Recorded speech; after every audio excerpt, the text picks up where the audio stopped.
Hello and welcome back to another Danish lesson with the missing N. In this lesson we will be looking at nouns, or at least very basic nouns, and just the general gist of how the grammar works for nouns.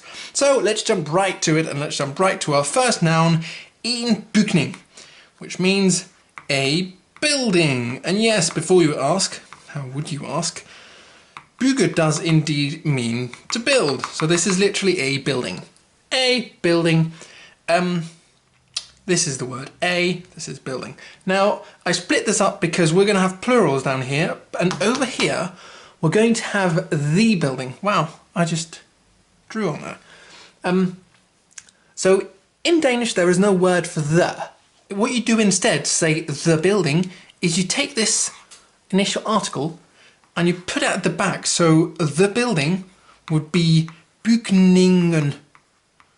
So we've got an extra syllable on here, which is that last ending, bygningen, where that means the building. Now, you've got those two. Let's move on to plurals then. To say buildings in plural, like in English, you add something to the end, but it's not an S this time. It's ER, which in Danish is pronounced, in this case, A. So bygninger, bygninger. Here was bygningen, bygninger. Now finally, this can be done in the definite form as well. So we can do the same thing that we did for the singular to say, instead of just buildings, we want to say the buildings. There is an ending for that as well, but there's nothing from the front. We can just drag there. So this is a new ending. It becomes, so that's B, sorry, bygninger. No. So the bit you can't see here, because I didn't leave enough space, is an NE, which is the ending for the definite article for the plural. So this is the buildings, where the is kind of here at the end. So you've got the ending you had before, ER, and followed on, tagged on to that is NE, bygningerne. Lost syllables, but get used to it. So what else do I need to cover? So obviously, oh yeah, let's just draw these again. Two useful words in this context, flere and elle. Flere means several, so you'd use that in that context. Flere bygninger means several buildings, or a couple of buildings.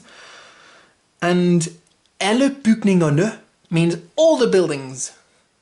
And you wouldn't use those in the other way round. This is what you typically would put in front of the indefinite, and this is what you put in front of the definite. I've used these words a couple of times now. This is the indefinite column, this is the definite column, but you don't care about these grammar words, do you? Let's have another example, which is rather obvious, but still perhaps needs spelling out. En skole. Now this is a school. And notice that this already ends in E. Well, what you do the obvious thing. This is going to end in EN still, skolen. This is still going to end in ER, skola. And this is still going to end in ERNE, skolerne. Now, I hold the controversial opinion that you, as a beginner, do not need to know anything else more than this. At least not at this stage. If you want to take anything away from this video, this is what you need to remember. There's just the in here. There's this ending, and this ending. So these three endings and this article at the front is how you conjugate nouns in Danish. However, there are a couple of things that I should point out so that you are at least aware that they exist when you're reading and such things. So the first one is that, like many other languages, not English, but like many other languages, Danish has genders, unfortunately.